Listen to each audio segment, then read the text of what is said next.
तुम्ही या चॅनलवर नवीन असाल तर सबस्क्राइब करा, तसेच लाईक आणि शेअर नक्की करा। माढ्याचे आमदार अभिजित पाटील व मोहोळचे आमदार राजाभाऊ खरे यांचा पंढरपुरात गंगेकर परिवाराच्या वतीने भव्य नागरी सत्कार। आगामी पंढरपूरची नगरपालिका ताब्यात घेतल्याशिवाय आम्ही गप्प बसणार नाही, आमदार राजाभाऊ खरे। मला कुणी विधानसभेला त्रास दिला त्याचा हिशोब मी येणाऱ्या निवडणुकीत चुकता करणार, आमदार राजाभाऊ खरे। येणाऱ्या नगरपालिकेच्या निवडणुकीत नागेश काका यांची सुद्धा भूमिका निवडणुकीत महत्त्वाची ठरणार, आमदार अभिजित आबा पाटील। विधानसभा निवडणुकीत घवघवीत यश संपादन केलेले आणि पंढरपूरचे सुपुत्र असलेले माढा विधानसभा मतदारसंघाचे आमदार अभिजित पाटील व मोहोळ विधानसभा मतदारसंघाचे आमदार राजाभाऊ खरे, माननीय अनिल सावंत यांचा पंढरपुरातील अनिल नगर भगवती मंदिर या वार्ड क्रमांक 1 मध्ये भव्य नागरी सत्कार सोहळा संपन्न झाला। माढा विधानसभा मतदारसंघाचे आमदार अभिजित पाटील व मोहोळ विधानसभा मतदारसंघाचे आमदार राजाभाऊ खरे, माननीय अनिल सावंत यांचा सत्कार लोकप्रिय नगरसेवक माननीय प्रतापजी गंगेकर व काँग्रेसचे जिल्हा उपाध्यक्ष माननीय नागेशजी गंगेकर यांच्या शुभ हस्ते करण्यात आला। याप्रसंगी उपस्थित मान्यवरांनी आपले मनोगत व्यक्त केले। आगामी निवडणुकीत पंढरपूर नगरपालिकेवर आपला झेंडा फडकवण्यासाठी आमदार राजाभाऊ खरे व आमदार अभिजित पाटील यांनी सत्ताधाऱ्यांच्या विरोधात रणशिंग फुंकले आहे। दरवर्षी पंढरपूर नगरपालिकेसाठी केंद्र व राज्य शासनाकडून हजारो कोटींचा निधी येतो, परंतु तो नेमका जातो तरी कुठे? आजपर्यंत सत्ताधाऱ्यांकडून वेळोवेळी सुडाचे राजकारण करत आलेत। चांगले काम करणाऱ्यांवर खोटे खटले दाखल करायचे, विकास करणाऱ्यांवर पायात पाय घालून नाहक त्रास द्यायचा, या अशा मालकशाहीला मोडून काढण्यासाठी आम्ही संपूर्ण ताकदीने पंढरपूरची नगरपालिका आम्ही लढवणार आहोत, अशी ललकार सत्ताधाऱ्यांना आमदार राजाभाऊ खरे यांनी दिली आहे। 30 वर्षांच्या एकाधिकारशाहीला आम्ही विधानसभा निवडणुकीत मोडून काढले आहे। जनतेने मोठा विजय मिळवून दिला। पंढरपुरातील जनता सुद्धा सुज्ञ आहे। माढ्यात सत्ता उलथवून लवली आहे। आता आगामी निवडणुकीत पंढरपूर नगरपालिका सुद्धा ताब्यात घेतल्याशिवाय आम्ही गप्प बसणार नाही।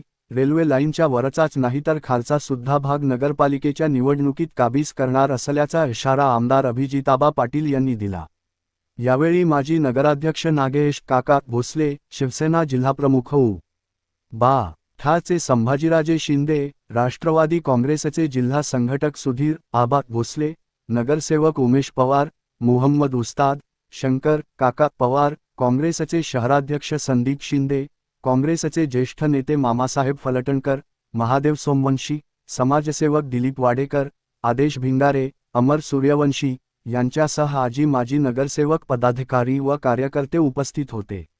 या कार्यक्रमाचे आयोजन नगरसेवक अक्षय गंगेकर, राष्ट्रवादी काँग्रेसचे जिल्हा उपाध्यक्ष सूरज गंगेकर, अभिषेक गंगेकर, विवेक गंगेकर यांनी केले होते। राष्ट्रवादी काँग्रेस पक्षाचे आणि मंगळवेढा विधानसभा मतदारसंघाचे भव्य आमदार भैरवनाथ शुगरचे चेअरमन माननीय अनिलदादा सावंत आणि या ठिकाणी उपस्थित असलेले शिवसेने जिल्हाप्रमुख आमचे मार्गदर्शक संभाजीराजे शिंदे, परत उपस्थित असलेले पंढरपूर नगरपालिकेचे माजी नगराध्यक्ष नागेश काका भोसले आणि उपस्थित असलेले पंढरपूर शहर काँग्रेसचे अध्यक्ष अमरजी सूर्यवंशी, सुधीर आबाजी भोसले आणि मंचावर आता सगळे उपस्थित आहेत, कोणाला जास्त नाव घेणार नाही। या ठिकाणी आज या सत्कार समारंभात एवढंच हे की आपल्या अनिलनगर भागातील काय समस्या असतील किंवा आता आपले आमदार साहेब आहेत, अनिलदादा सावंत असतील, या ठिकाणी कार्यक्रम घेत असताना आम्हाला बरेच अडचणी आल्यावर कसा घेतलं, लोक म्हणजे कार्यक्रम होतील न होईल, या ठिकाणी असे बरेच अडचणी या ठिकाणी आम्हाला आले। जेणेकरून पंढरपूरचं काम करत नगरपालिकेत काम करत असताना तुम्ही 5 वर्ष नगरसेवक पंढरपूर नगरपालिकेत काम केलेलं आहे, म्हणजे आम्हाला मार्गदर्शक आदरणीय नागेशजी काका भोसले यांनी त्यावेळेस केलं। त्या अनुषंगाने आज 5 वर्ष मला नगरसेवक काम करण्याची संधी या ठिकाणी माध्यमातून तुमच्या मिळाली आणि ह्या गोष्टीला हे करून मी एक सत्कार समारंभाचा कार्यक्रम या ठिकाणी घेण्याचं ठरवलं। पण सत्कार समारंभ घेत असताना बरेच वेळा असं सुचवलं की बाबा कार्यक्रम होईल किंवा न होईल आपल्या हातात, एवढे लोक आपल्याला या ठिकाणी जमा करता येतील का नाही, असं मनात बरेच वेळेस त्या ठिकाणी होत होतं. पण काय झालं, कार्यक्रम करताना बऱ्याच लोकांनी अडचण आणण्याचा प्रयत्न केला. कार्यक्रम होईल न होईल अशी काय सर्व लोकांनी सांगण्याचा प्रयत्न या ठिकाणी केलेला. आणि मला एवढं विनंती करायची आमदार साहेब की पंढरपूर शहरामध्ये जर एखादा तरुण किंवा एखादा नगरसेवकाची इच्छा असेल किंवा एखाद्याला समाजसेवा करायची इच्छा असेल तर त्याला पंढरपूरचे काय प्रश्न काय लोक आहेत जेणेकरून ती जात माणसाला पुढे येऊन देत नाहीत. खोटे गुन्हे दाखल करणे, खोटे त्याच्यावर आरोप करणे, काय काय अशा पद्धतीनं राजकारण पंढरपूरात चालते. आणि माझी एवढी विनंती आहे की आपला हा भाग कसा आहे, झोपडपट्टीचा भाग आहे पहिल्यापासून. जेणेकरून आमच्या वडिलांनी आईचा पूर्वी नगराध्यक्ष होते, नगरसेवक होते. पण त्यावेळेस काय होत होतं, त्यावेळेस कामं काय अशी एवढे नगरपालिकेत होत नव्हती आपल्या.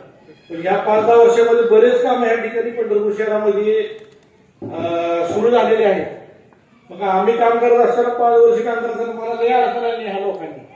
पंढरपूर काका होती, आम्ही भेटायचो पण काका मला माझे हात बांधलेले, आम्हाला एका ठिकाणी काम करता येत नाही. मग बऱ्याच ठिकाणी काम करत असताना पाणी पाईपलाईन असेल, रस्त्याची कामं असतील, ड्रेनेजची कामं असतील, मला आमदार साहेब मला इतक्या अडचणी आणण्याचा प्रयत्न केला ह्या लोकांनी, तरी मी काय मला घाबरलेलं नाही.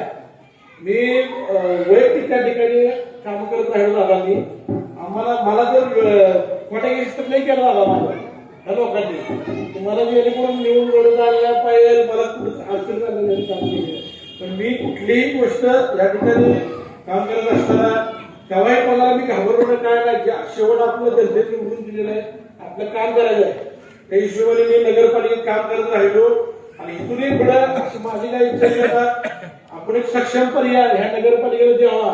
गेले 30 वर्ष 35 वर्ष या ठिकाणी काम करत असताना या ठिकाणी बऱ्याच अडचणी या लोकांना, पंढरपूरच्या लोकांना आहेत. जर रस्त्याचे प्रश्न असतील, ड्रेनेजचे प्रश्न असतील, बरेच आपल्याला कुठे एमआयडीसीचं का आपल्याला कुठेही नाही. इथला पंढरपूरचा तरुण पुणे मुंबईला गेल्याशिवाय त्याला काम मिळत नाही, अशी परिस्थिती पंढरपूरची आहे. जेणेकरून आमचं काय मत आहे की एखादा तरुण किंवा एखादा माणूस राजकारणात असला तर त्याला अशा पद्धतीने खच्चीकरण करत असले तर या राजकारणात मग येण्यात काही मजा नाही. कारण लोक शिकून, आता काय लोकांना शिकून, काय लोक इंजिनियर होते, काय लोक डॉक्टर होते, पण एखादा माणूस शिकून जर त्याच्यावर खोटी केस होत असले तर या ठिकाणी मग राजकारणात माझं कुणी येऊ नये असं माझं वैयक्तिक मत आहे. त्यामुळे आमचं काय वाटतं या इथूनची पुढे कुठलेही पंढरपूर नगरपालिकेची निवडणुका असतील, जिल्हा परिषद असतील, प्रदेश समिती असतील, तुम्ही आले दादा असतील, खरेतर तुम्ही असाल अभिजित आबा असतील, तुम्ही सर्वजण मिळून ही पुढच्या निवडणुका नेतृत्वाखाली तुम्ही आमच्या नेतृत्वाखाली आम्ही सर्वजण मिळून लढू. अशी तुम्हाला एक माझी विनंती आहे तुम्हाला.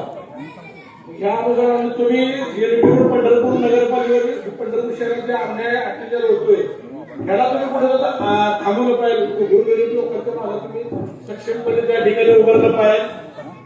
हीच माझी अशी मनापासून विनंती आहे तुम्हाला. जेणेकरून पंढरपुरातला युवक असेल, गोरगरीब नागरिक असेल, त्यांची कामं झाली पाहिजे. 5 वर्ष काम करत असताना कुठल्याही प्रकारचा निधी माझ्या प्रभागाला मिळत नव्हता, मला अडचणी त्या ठिकाणी येत होत्या.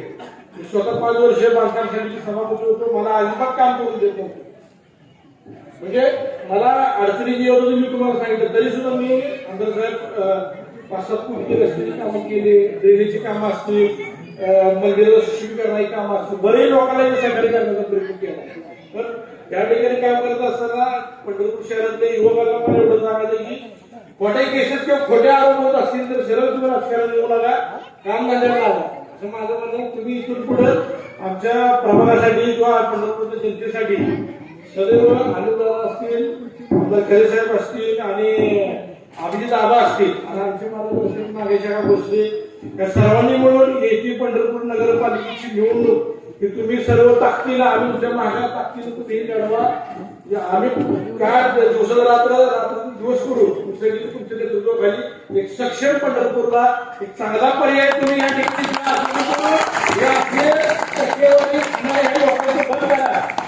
आता परत 5 वर्ष काम करणार साहेब 1 रुपया प्रमाणाने घेतला नाही. कोणाला ते केल्यानंतर म्हणलं तुम्ही स्वतः पॉलिटिक काम करत असा तर मी काम करू नका. त्या भाषेने मी लोकांना सांगितलं. मंदिराचं काम असेल, तुमच्या हनुमान मंदिराचं काम असेल, परत वृक्षारोपण कार्यक्रम असतील, बरेच या ठिकाणी तुम्ही कार्यक्रम केले आमदार साहेब.